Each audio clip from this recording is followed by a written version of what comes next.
Alrighty. Up next. Oh, God. Oh, no. Oh, no. I know what you're talking about. The Mummy 2017. Oh, no! Oh, sweet, merciful Lord. No! Somewhere within the mess of this flick is an adequate movie. But would you know this beneath the confusing tone shifts and inconsistent pacing? Chances are, no. Tom Cruise does well with the material he's given to work with, but even he can't save this train wreck in what is supposed to be the launching piece for Universal's Dark Universe series. The one who shined above everyone was Russell Crowe with his role as Jekyll and Hyde. He has the duality down to a fine art with his eloquent vocal delivery as Dr. Henry Jekyll and Eddie Hyde, respectively. What lets his Hyde performance down is down to the visual effects artists, of which all they do is give him yellow CG eyes and grayed up skin and no visual muscular enhancement.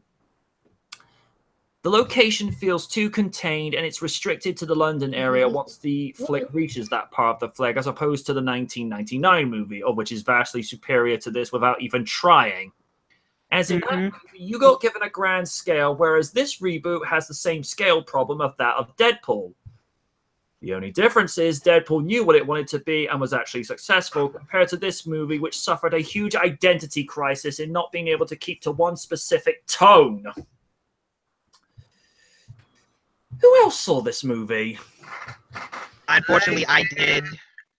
Ooh. Go ahead, dude. You first. Oh, dear. God, what the fuck were they thinking? Oh, dude. When you know the 90s version of The Mummy was better, you know you have to do better. But no. They tried so hard to be the Avengers. It was just not good.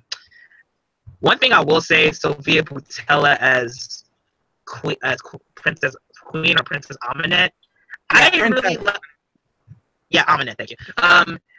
I really enjoyed the makeup she had. I mean, it worked.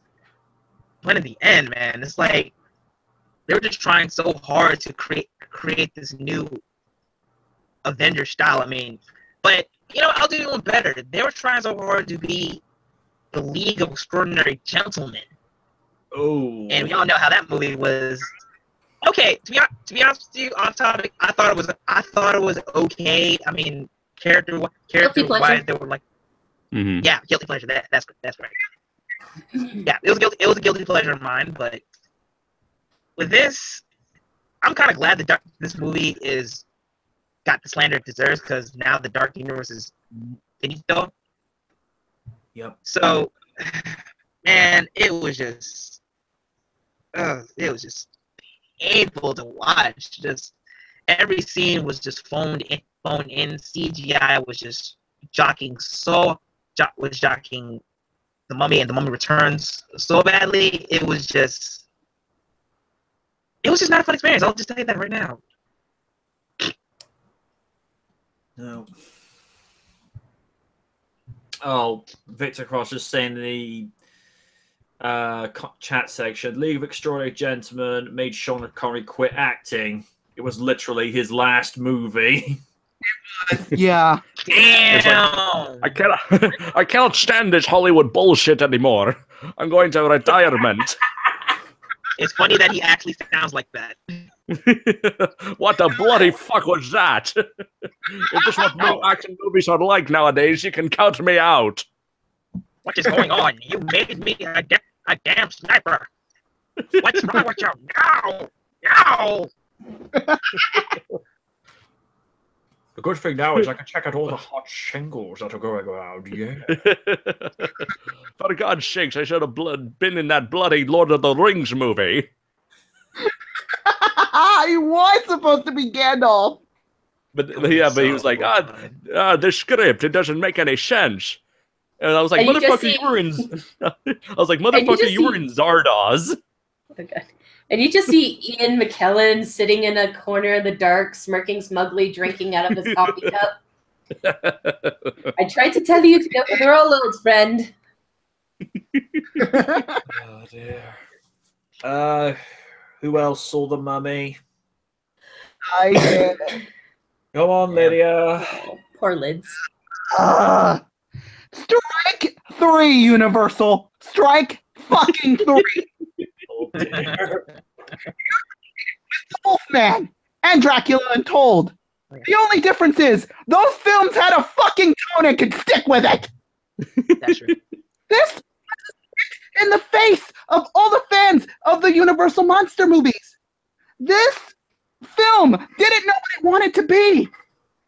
And what's worse, they shoved Tom Cruise down our throats. I get he's a draw, but he is not a young man anymore, even though the film tells you otherwise. It's also ironic that he is treated as a younger character than Russell Crowe, even though he's like a year or two older than Russell Crowe. I know. He's like he's looking into the mirror. I'm young, damn it! I'm still young. Is it wrong? You granted me immortality. And what's Is it wrong? worse, The only movie role I like from him is Edge of Tomorrow. yeah, he was good in that. He was good in that. Yeah.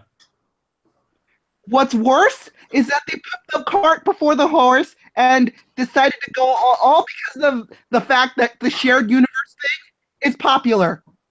Well, even though the Universal monster movie started the whole shared universe thing first, but because it's popular now, they have to do it. Look, you know when you make the DCEU competent, you know you have fucking problem. Just go back to trying. Stop making those movies. You know, it's pretty sad. Oh, sorry. I was going to say it's pretty sad when Guillermo del Toro can make a decent Universal monster homage film with that recent movie, The Shape of Water, on like a shoestring budget comparison to The Mummy. I Yeah, Guillermo del know. Toro kills it.